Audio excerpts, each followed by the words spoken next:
এবার হচ্ছে কথাটা, আজ মঙ্গলা মা একটা কথা ওয়ার্ড ইউজ করেছিল অন্যদের ক্ষেত্রে, যে ও কালোবাজারি করে না, যে কালোবাজারি করে সে কিন্তু এই ওয়ার্ডটাই ইউজ করবে, কিন্তু সেটাই ইউজ করেছে। অন্যত্ব একটা, ওনার যত সম্ভব স্টুডেন্ট, সে অন্যায় প্রতিবাদ করেছে, লোকে সেটা গ্রহণ করেছে। তুমিও প্রতিবাদ করেছো, আমি তো শুরু থেকেই বলে এসেছি যে ওটা ফ্রড বাজ। কত বড় সাহস যে মা কালী ঘাটে পা রাখে, পা কেটে দেয়নি কেন সেটাই ভাবছি আমি। তুমি 80-90 লক্ষ টাকা জমি কোথা থেকে কিনলে? 1 কোটি টাকা অ্যাসেট 8 মাসের মধ্যে?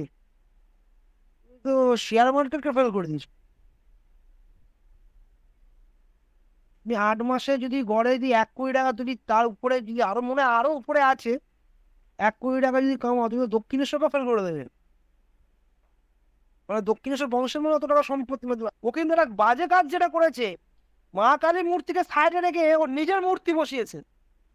ওই মা কালীর মূর্তি ও নিজে বসিয়েছে, নিজের মূর্তি, ওটা নিজের মুখের স্ট্রাকচার। ওকে নাকি যে বানিয়েছে নাকি তাকে ধরে একটু নিয়ে আসতে হয়, নাকি ওকে নাকি স্বপ্নে দর্শন দিয়েছে, বলেছে আপনার মঙ্গলা মায়ের মতো মূর্তি করতে।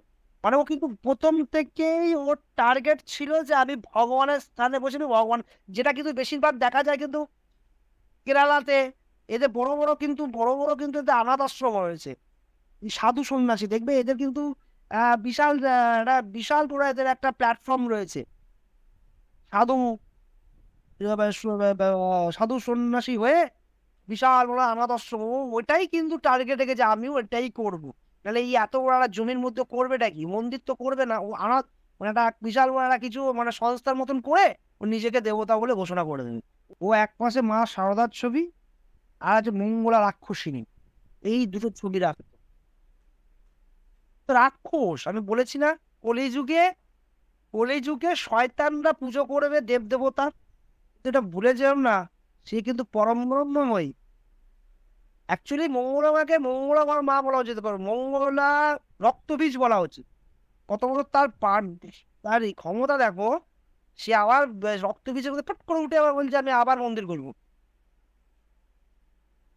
বলে যাও না, কালী মাই কিন্তু রক্তবীজের কিন্তু রক্তকে পান করে তার বিনাশ করে। লোকে আমি একটা কথাই বলবো, এই ফাঁদে পা দেবেন না,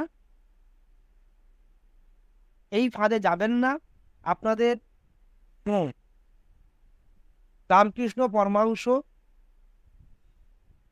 স্বামী বিবেকানন্দ, বামদেব, বাবা ঐলক্যনাথ, ঠিক আছে, রাম ঠাকুর, এরা কিন্তু একবারই জন্ম নেয়, বারবার কিন্তু ধরতে যেতে আসে। মা শারদা, মা শারদাকে তো মানে নামটা একদম ধূলিসাৎ করে। মা শারদা, তিনি হচ্ছে স্বয়ং জগদ্ধাত্রী, তার নাম নিয়ে তিনি এই অপকর্ম করছো, তো বিনাশ হবেই, দেখাতে পারবে। মঙ্গলা মা মানে মঙ্গলা মা নয়, অ্যাকচুয়ালি রাক্ষসিনী মা, যিনি পুরো একদম সনাতনের ধর্মের একটা ষষ্ঠী স করে দিয়েছে। উনি আজকে যে কালীমাকে যেভাবে যে অনাচারে পুজো করেছে, এটা আর দেখা যায় না, এটা সহ্য করা যায় না।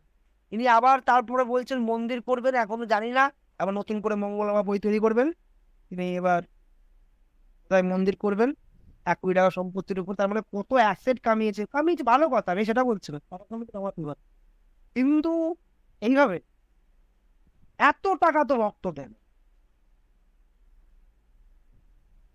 অসম্ভব।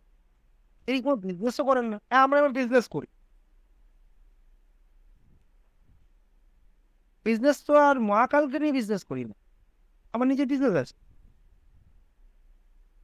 আমি একটা 7খানা বিজনেস কোম্পানির মালিক, 7টা ব্যবসা রয়েছে আমার। আমি লেবার লেবার আছে আমার, কারখানা আছে। আজ যে ভবিষ্যৎবাণী করি এটা তো আমাদের বংশের দৈব শক্তি। আমার আজ অব্দি কেউ ভবিষ্যৎবাণী মহাকাল ছাড়া কেউ আজ অব্দি বিফল করতে পারেনি, আর করতে পারবেও না। তার মানে কি ভগবান না? ভগবান কেন হতে যাবো? আমি ভগবানের দাস, আমি ভগবানের চাকর। এই মহাকালের চাকর আমি, তিনি রাজা, প্রিন্স অফ, তিনি ভগবান, তিনি ঈশ্বর। আমি চাকর তার, আমি সেবক, আমি পুজো করি। যা যার নিয়ম আছে, সেসব নিয়ম কিছুই বলবো না, এসব বলার তো নিয়ম নয়। যখন তখন লোক মন্ত্র পড়ছে, যখন তখন যা ইচ্ছে করছে। আবার তো মঙ্গলা মাতে কিছুতে যদি এটা যদি লোকের সামনে না আসতো, মঙ্গলা মায়ের নামে হয়তো মন্ত্র তৈরি হতো, বীজ মন্ত্র তৈরি হয়ে যেত মঙ্গলা মায়ের নামে। সোজা বাংলা ভাষায় এইটাই ওর প্ল্যান ছিল, যে আমি যেভাবেই হোক আহ্বান কন্ডিশনে সোল্ডে মন্দিরে আমি বানিয়ে আমি আমার মূর্তি বসাবো। এর পিছনে অনেক লোকের সাপোর্টের ছিল। এখনো ওকে পুশ করতে তুমি করো, আমরা আছি। এবার অন্য কিছু সেট আপ করি। আর লোকে যদি এখন লোক যদি মনে করে যাবে তো যাবে, অসুবিধা কি আছে? এখন তো সত্য প্রমাণ, এখন ও যাই প্রমাণ করবে লোক তাই ফ্রড করে বলবেন, তো ফ্রড একদম। কেউ ওর কাছে কেউ ওকে আর বিশ্বাস করবে না। হ্যাঁ, এখন ও লোক যদি 50 টাকা ভাড়া দিয়ে দিয়ে রিক্সা করে করে লোক ডেকে নিয়ে আসে, এই তো এত ভক্ত এসছে, বাস লাগানো আছে। আবার একটা ভিডিও দেখলাম কেক কাটছে, মা কালী আবার জন্মদিনও হয়। আমি জানতাম না পরম ব্রহ্মময় যে কবে তিনি উৎপত্তি। আবার ঘোষণাও করছে, আজ থেকে, এখন থেকে আমি ঘোষণা করলাম মায়ের আজ এই দিন থেকে কেক কাটা হবে। ওরে বাপ রে বাপ, কত বড় হনুন! তুই ঘোষণা করবি আর তোর ঘোষণাতে সেই দিন কেক কাটা হবে। মা কালী আবার কেক কাটাও খায়। মানে সনাতন ধর্মকে শেষ করার জন্য যা যা, কেক উৎসবটা অ্যাকচুয়ালি খ্রিস্টান ধর্ম, তুই কেন সনাতনের মধ্যে ঢোকাচ্ছিস? এগুলো পাবলিককে বুঝতে হবে। ভাগ্য ভালো মা কালী পুরো কোপে পড়ে যায়নি। আজকে ভগবান করে না হোক, ঈশ্বর করে না হোক, আজকে এটা যেটা হয়েছে যদি শিক্ষা নিতে পারলো, আজকে যদি ঈশ্বরের যদি কোপে পড়ে আর যদি তোর কিছু হয়ে যায়, তুই যদি প্যারালাইজ হয়ে যাস, ঠাকুর যদি শাস্তি দেয়, ঈশ্বরের কাছে কামনা করবো এরকম কোনো কিছু যাতে না হয়, সৎ বুদ্ধিটা হোক। আজকে এরকম মানে জিনিসটা করেছিস, আজ তো কোনোদিনও তো লোকের কাছে আর ভালো হতে পারবি না, কোনোদিন আর ভালো হওয়া যাবে না। সাধনা পবিত্র জিনিস, ভগবান সত্যের প্রতীক। ভগবান না কিছু বলে না, চুপ করে সহ্য করে, সহ করে। সেদিন সেদিন মহাকাল মহাকাল যখন তার শ্মশানে তিনি তাণ্ডব করবেন, সব কিন্তু গ্রাস করে নেবে। ভালো মন্দ, সুখ দুঃখ, সব পশু পাখি সব গ্রাস করে নেবেন। উনি বলছেন না, উনি বলছেন না। যেদিন যেদিন মানে কাল থেকে মানে কাল থেকে কালী হয়ে গেল, কালী থেকে মহাকালী হয়ে গেল না, সেদিন কিন্তু মাথা চাঁদালো আর কিছু হবে না। এটা কিন্তু আমি জানিয়ে রাখলাম। আর আমি একটাই সবাইকে অনুরোধ করব, যে আপনারা যে মন্দিরে যান, এখন এরকম বহু মন্দির আছে, জাগ্রত জাগ্রত মন্দির আছে, আপনারা যে মন্দিরে যে লোক বলবে যে আমি ভগবান, আমি ভগবানের সন্তান, বা আমি হচ্ছে দৈব অধিকারী, যদি মানুষ অনেকে ঋষি আর এরকম নেই, আছে যারা মন্ত্র পড়ে দিলে বা করে দিলে লোক ঠিক হয়ে যায়। যখন এই কথা বলবে, যে লোক ঠিকও তো হয়, যখন বলবে না, তখন কিছু প্রশ্ন করবেন, যে বিবেক বিচার থেকে একটা প্রশ্ন করবেন। ঠিক, মানুষ তো ঠিক হওয়ার জন্য যায়, আর মানুষ ঠিক হওয়ারই দরকার, তার কি আছে না আছে সেটা মানুষ জানতে চায় না, জানার দরকারও নেই। কিন্তু এটা বিচার বিচক্ষণ করে আপনারা একটুখানি তাকে ভগবান বানাবেন। ঠিক আছে, আমার বলার বক্তব্য এটা। আপনি ওনার কাছে উপকার পান, যার কাছে উপকার পান, ডাক্তারের কাছে গেলে উপকার পাওয়া যায়, কিন্তু ডাক্তারকে ভগবান বানানো যায় না। কারণ ডাক্তারও যখন পারে না, তখন শেষ বেলায় বলে ভগবানই শেষ কথা, ভগবানের হাতে চলে গেছে। তো ওই লোকটা যদি এই আজ মঙ্গলা মা, কালকে মঙ্গলা আর এক হয়তো বুধ মা এসে বেরাবে, বুধ গ্রহ মা বেরাবে, কালকে হয়তো বুধ বাবা বেরাবে, কাল দেবগুরু বৃহস্পতি বেরাবে, কাল শুক্র দেবতা বেরাবে, অনেক কিছু দেবতা লোক বেরাতে পারে। তাদের কাছে উপকার পেলে ভালো, খুবই ভালো, গুড অ্যান্ড ওয়েল, পেতেই পারেন। হয়তো সে এমন কিছু দিব্য জ্ঞান বা দিব্য শিক্ষা নিয়েছে, যার ফলে মানুষের রোগ ব্যাধি কষ্ট দূর করার তার নলেজ রয়েছে, ঠিক আছে, হতে পারে। তো তাকে ভগবান বানাবেন না, ভগবানকে ভগবানের জায়গায় রাখুন, ভক্তকে ভক্তের জায়গায় রাখুন, মানুষকে মানুষের জায়গায় রাখুন। সবার দ্বারা সাধনা হয় না, সবাই ভগবান হতে পারে না। রামকৃষ্ণ ও রামকৃষ্ণ পরমহংসের কথা বলছে, ওকে তো মনে হচ্ছে কি এখন আমার সামনে থাকলে না ওকে মানে জুতিয়ে মুখ ছিঁড়ে দিতাম। রামকৃষ্ণ পরমহংসের বিষয়ে আজ এই বৈষ্ণবরা রামকৃষ্ণ পরমহংস স্বামী বিবেকানন্দকে যা না তাই বলে, এটা আমি ভালো করে দেখেছি, যা না তাই বলে, বেশিরভাগ বলে এটা। ইস্কনের লোকেরা রামকৃষ্ণ পরমহংস মানতেই চায় না। এর আগেও ইস্কনরা কিন্তু উল্টো পাল্টা রামকৃষ্ণ পরমহংসের এক মানে ওকে লাস্টে স্বীকার করতে হয়েছে, ওকে আজকাল ভিডিওতে দেখা যায় না, ঠিক আছে, ওকে সাসপেন্ড করা হয়েছিল। এবং শাস্তি শাস্তি আর কি দেবে, রামকৃষ্ণ পরম শাস্তি দেওয়ার তো এখানে আর কিছু নেই, ওকে সাসপেন্ড করা হয়েছিল। আগে খুব ভিডিও আসতো, লোক গ্রহণও করতো, কিন্তু যেদিনও রামকৃষ্ণ পরমহংস নিয়ে ব্যঙ্গ করে যখন উচ্চারণটা করে, এটা বোঝাও যে রামকৃষ্ণ পরমহংসরে কিন্তু একটা মানে তিনি একটা হাই লেভেলে স্তরের একটা মানে কি বলবো ওনাকে মানে ওনার বিষয়ে কিছু বলার নেই, তিনি সেই জায়গায় উনি অনেক মানে আমাদের অনেক উচ্চ স্তরে, ওনার জন্য আমরা প্রাণ দিয়ে দিতে পারি, এরকম আমরা ভালোবাসি রামকৃষ্ণ পরমহংসকে। তুমি তাকে নিয়ে ছেলে খেলা করছো, তো তোমার পাপ যাবে কোথায়?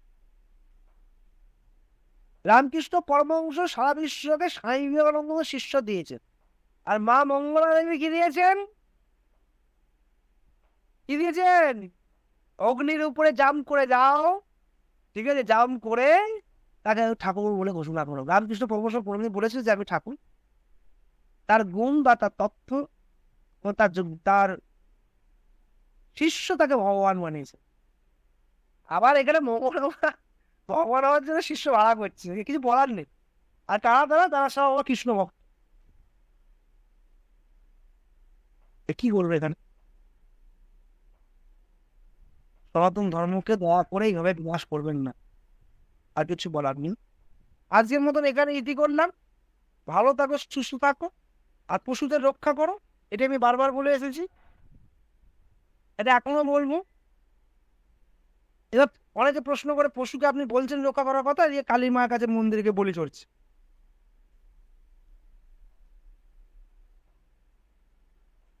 যে জন্মেছে তাকে মরতে হবে, এটাই বিধির বিধান। যে জন্মেছে তাকে মরতে হবে। জলে আর এক নাম জীবন, কিন্তু সাঁতার না জানলে সেই জলের মধ্যে ডুবে মরে, তা কেন হয়? সবকিছু কালের একটা পদ্ধতির একটা সিস্টেম থাকে, সেই সিস্টেমে তাকে সেই হিসাবে বলি চড়তে হয়, ঠিক আছে?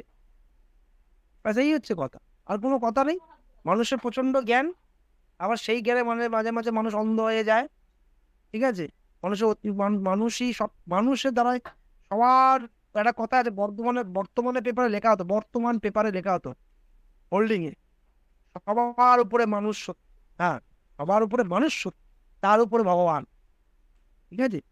ভগবানকে পেতে গেলে জীবনে অনেক কিছু ত্যাগ করতে হবে।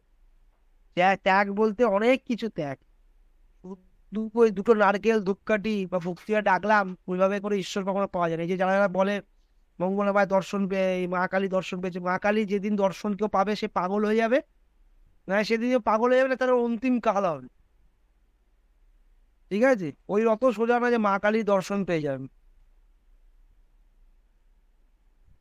বলে না, এটা কলিযুগ বলেছিল যে কলিযুগে মানুষ ঈশ্বর দর্শন পাবে, কেন? তার বিনাশের সময়ের জন্য। যে যত তাড়াতাড়ি ঈশ্বর দর্শন পাবে তার বিনাশ তাড়াতাড়ি হবে। কেন? কালীকে দেখা সচক্ষে এত সোজা না, কালী অত সোজা ধরা দেয় না, দেবে না। যারা বড় বড় সাধক ছিল তারা সাধনা করতে করতে কত জন্ম নিয়ে সাধনা করার পর কালী দর্শন পেয়েছে,